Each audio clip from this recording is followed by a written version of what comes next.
नमस्कार. मी अशोक चिंचोले. बोला तुम्ही ऐकतो आम्ही भूकंप न्यूज यूट्यूब चॅनेल. प्रेक्षको, 2 दिवसापूर्वी लातूर शहरामध्ये पोलिसांनी एका स्पा सेंटरवर धाड टाकली आणि तिथे चालू असलेला वेश्या व्यवसाय बंद पाडला.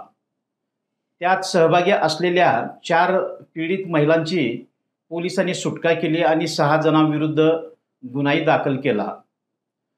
या लातूर शहरामध्ये साधारणतः 8 ते 9 स्पा सेंटर आहेत. स्पा सेंटर म्हणजे काय हे बहुतेकांना माहिती असेल, पण बऱ्याच जणांना हे नेमका काय प्रकार आहे हेही माहिती नाही. स्पा सेंटर असं सांगितलं जातं आहे की थायलंडमध्ये ॲक्युपंक्चर एक थेरपी आहे आणि त्याद्वारे मसाज केलं जातं आणि त्याला स्पा सेंटर असं म्हटलं जातं. पण लातूरसारख्या ठिकाणी त्या थाई स्पा सेंटरलाही बदनाम करता येईल अशा स्वरूपाचं कामकाज चालू आहे. इथं ॲक्युपंक्चर मसाज सेंटर असं चालवण्याऐवजी सरळ सरळ वेश्या व्यवसाय केला जात होता हे उघड झालं आहे.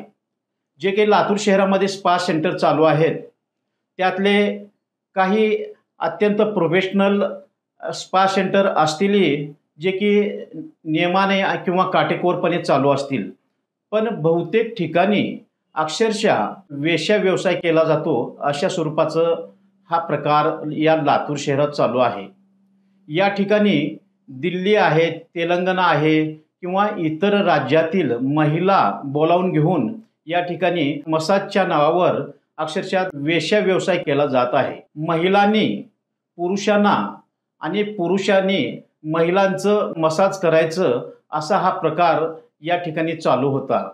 याचा अर्थ विळ्यावर भोपळा पडला काय आणि भोपळ्यावर विळा पडला काय असं स्वरूप होतंय आणि परिणाम इथं राजरोसपणे वेश्या व्यवसाय केला चालला आहे.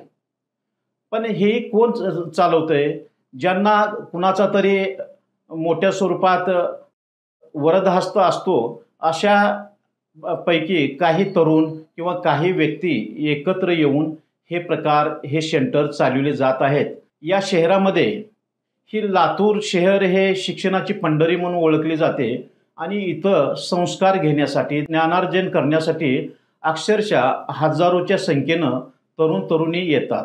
आणि अशा ठिकाणी या शहरामध्ये स्पा सेंटरच्या नावाखाली अक्षरशः वेश्या व्यवसाय जर होणार असतील तर या आपल्या लातूरकरांचं दुर्दैव म्हणावं लागेल.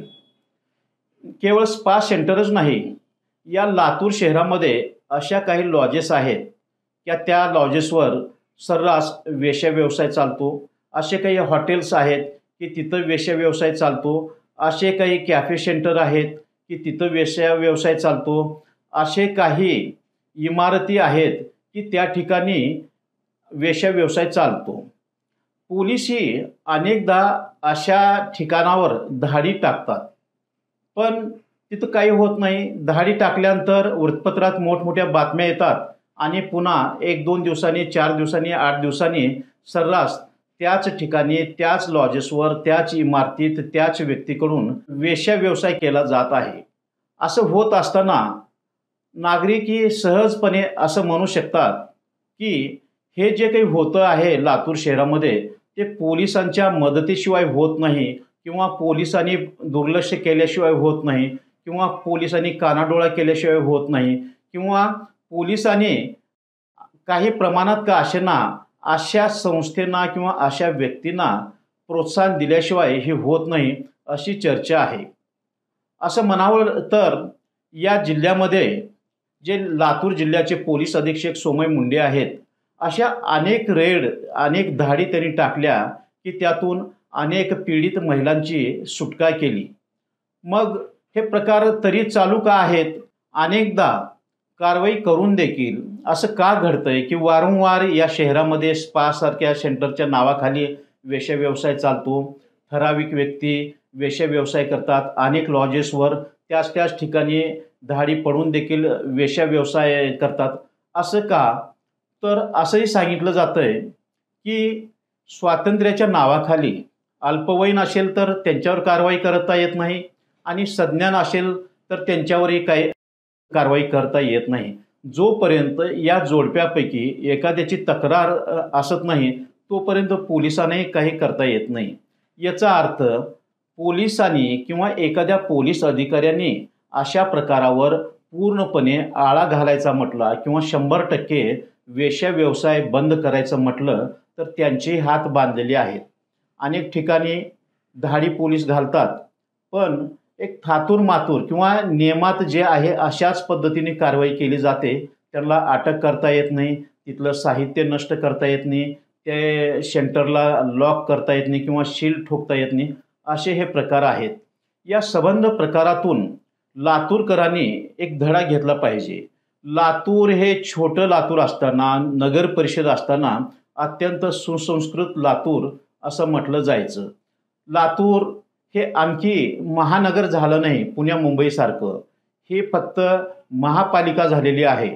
पण पुण्या मुंबईसारख्या महानगरात जे जे काही अवैध चालतं ते सगळ्या काही शाखा, त्याच्या शाखा लातूरमध्ये येत आहेत आणि ते सर्रासपणे चालवलं जात आहे आणि अशांना काही प्रमाणात पोलिसांचं सहकार्य लाभतं आहे असं शंका व्यक्त केली जात आहे।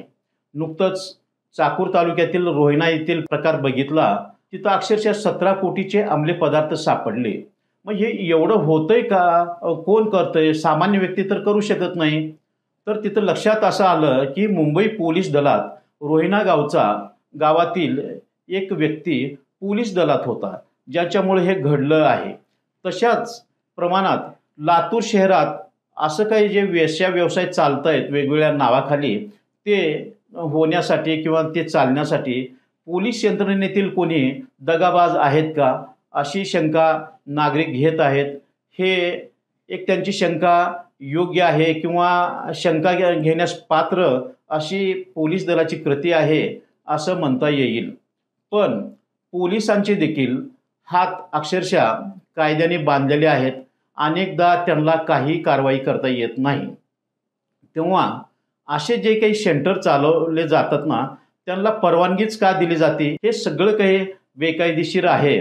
तेव्हा पोलिसांना देखील अशा प्रकरणाचा नायनाट करण्यासाठी अधिकाधिक अधिकार दिले पाहिजेत। अन्यथा स्पाच्या नावाखाली पोलिसाचे हात बांधले आहेत की पोलीस प्रोत्साहन देत आहेत, हा प्रश्न मात्र या जनतेच्या मनात कायम राहणार आहे।